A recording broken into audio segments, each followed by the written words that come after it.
नमस्कार दोस्तों, मैं आयुष बंका चार्टर्ड अकाउंटेंट अयोध्या से एक बार फिर से आप सबके बीच में आया हूँ एक इनकम टैक्स की नई धारा 43BH को लेकर के, जिसके लिए कई सारे हमारे प्रोफेशनल्स कलीग्स के बीच में एक डाउट बना हुआ है और व्यापारियों के बीच में कि ये नई धारा क्या है। इसका हम डाउट क्लियर करेंगे और one by one point wise हम इस पर डिस्कस भी करेंगे कि ये प्रोविज़न कैसे किस पे लागू होता है, कब से लागू होता है और तमाम सारी चीज़ें। सबसे पहले हम ये देखते हैं कि ये सेक्शन 43BH हमारा कब से लागू हुआ। तो ये फाइनेंस एक्ट 2023 में जो हमारा बजट आया था 2023 में, तब से इस वित्तीय वर्ष के लिए लागू कर दिया गया है, वित्तीय वर्ष 23-24 के लिए। ये धारा किसके ऊपर लागू होती है? ये धारा उन व्यापारियों के ऊपर लागू होती है जो माइक्रो और स्मॉल इंटरप्राइज को पेमेंट करते हैं। अब ये पेमेंट क्यों किया जाता है, कब किया जाता है, कैसे किया जाता है, हम इन सब पे डिस्कस करेंगे आगे।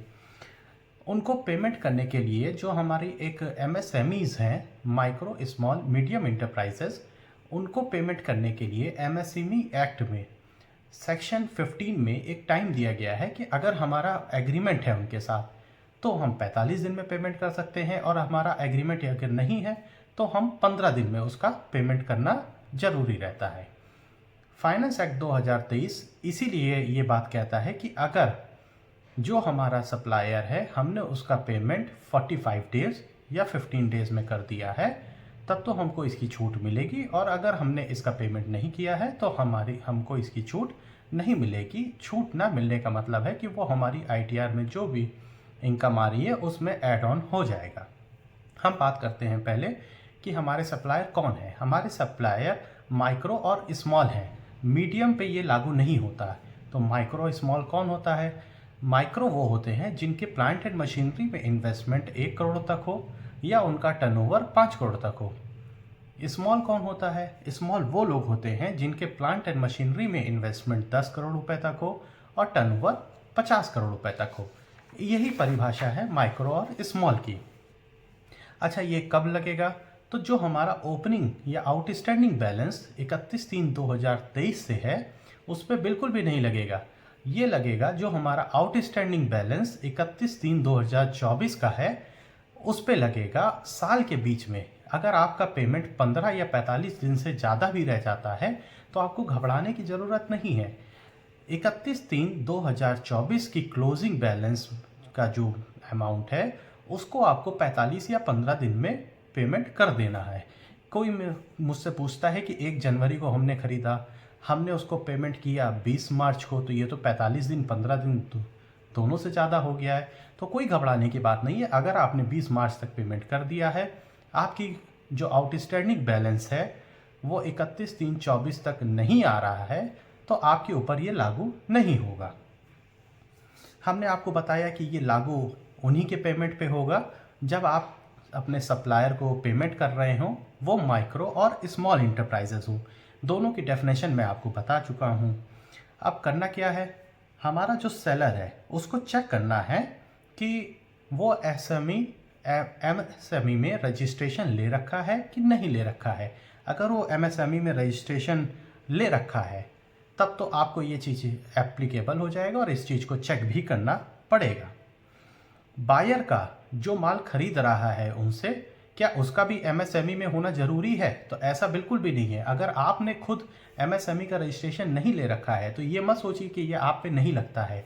आपको फिर भी चेक करना पड़ेगा। आप जिनको भुगतान कर रहे हैं उन्होंने तो रजिस्ट्रेशन कहीं नहीं ले रखा है। इसके अगले पॉइंट पे हम चलते हैं कि इसको अगर हम पेमेंट लेट से करते हैं तो क्या इसमें हमारा नुकसान हो सकता है। नुकसान मैंने आपको अभी बताया भी था कि अगर हमारी जो नेट इनकम है वो 5 लाख रुपए है और हमको भुगतान करना था 10 लाख रुपए। 10 लाख रुपए अगर हमने समय से भुगतान नहीं किया तो क्या होगा? नहीं करने पे 2 चीज़ें हैं कि धारा 43BH में हमारे जो इनकम है वो 5 लाख की जगह 10 लाख रुपए उसमें ऐड करके टोटल 15 लाख कर दी जाएगी। हाँ, इसमें एक चीज़ और ध्यान रखिएगा कि अगर आप समय से भुगतान नहीं करते हैं तो आपको कंपाउंडेड इंटरेस्ट भी देना पड़ता है उनको, और वो भी RBI की जो रेट चल रही होती है उससे 3 गुना ज़्यादा देना पड़ सकता है। अच्छा, एक चीज़ और इसमें देखिएगा कि जो व्यापारी अपना ऑडिट नहीं कराते हैं और अपना income tax return ITR presumptive taxation जैसे धारा 44 AD, धारा 44 ADA, धारा 44 AE में अपना ITR भरते हों, उनके ऊपर ये लागू नहीं होता है। ये उन्हीं पे लागू होगा जो इन प्रिजम्पटिव टैक्सेशन के सिवा अपना ITR फाइल कर रहे होंगे। और किस बैलेंस पे लागू होगा, मैंने आपको बताया 31 मार्च 2024 के बैलेंस पे ये लागू होगा। अब इसमें हम आते हैं कि भाई कौन किससे हमने माल ख़रीदा, कैसा माल ख़रीदा। तो आपको यहाँ पे मैं एक चीज़ और बताते चलूँ कि अगर आपने कोई कैपिटल गुड्स ख़रीदा है, कैपिटल गुड्स मतलब कि आपके फिक्स्ड एसेट्स आपने ख़रीदे हैं और उसका भुगतान आपने 45 दिन या 15 दिन में नहीं किया, तो ये एप्लीकेबल नहीं होगा। आपकी लायबिलिटी साइड के जो सप्लायर हैं वो कैपिटल गुड्स के सप्लायर नहीं होने चाहिए। इस चीज़ का विशेष तौर पे आप लोगों को ध्यान रखना पड़ेगा। इसके साथ ही साथ मैं आपको और एक चीज़ बता दूं कि आप जिनसे माल खरीदते हैं वो मैन्युफैक्चरर हैं या कोई प्रोसेसिंग यूनिट है या किसी प्रकार के सर्विस प्रोवाइडर है, तो ये बिल्कुल लागू होता है। पर ये ट्रेडर्स पे लागू नहीं होता है। जैसे आपने किसी से माल खरीदा, उसने अपना MSME का रजिस्ट्रेशन ट्रेडर्स में करा रखा है, तो आपको घबराने की आवश्यकता नहीं है। वहाँ पे आपके ऊपर लायबिलिटी नहीं क्रिएट होगी। मैंने आपको जो डेफिनेशन बताई थी माइक्रो और स्मॉल इंटरप्राइजेस की, इसमें ध्यान रखिएगा कि ये मुमकिन हो सकता है कि कोई व्यापारी 1 करोड़ से कम प्लांट एंड मशीनरी हो, उसका टर्नओवर भी उसी के सीमा के अंदर हो, पर यदि उसने MSME में रजिस्ट्रेशन नहीं ले रखा है तो भी ये एप्लीकेबल नहीं होगा।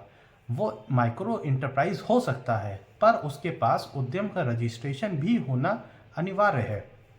इन सारे बिंदुओं का हम क्रक्स निकालें तो ये हमारे समझ में आता है कि सबसे पहले मुझे अपने आप को चेक करना है कि मैं अपना ITR कैसे भरता हूँ। अगर मैं प्रिजम्पटिव में भरता हूँ तो मेरे ऊपर ये एप्लीकेबल नहीं है, अगर मैं प्रिजम्पटिव में नहीं भरता हूँ तो मेरे ऊपर एप्लीकेबल है।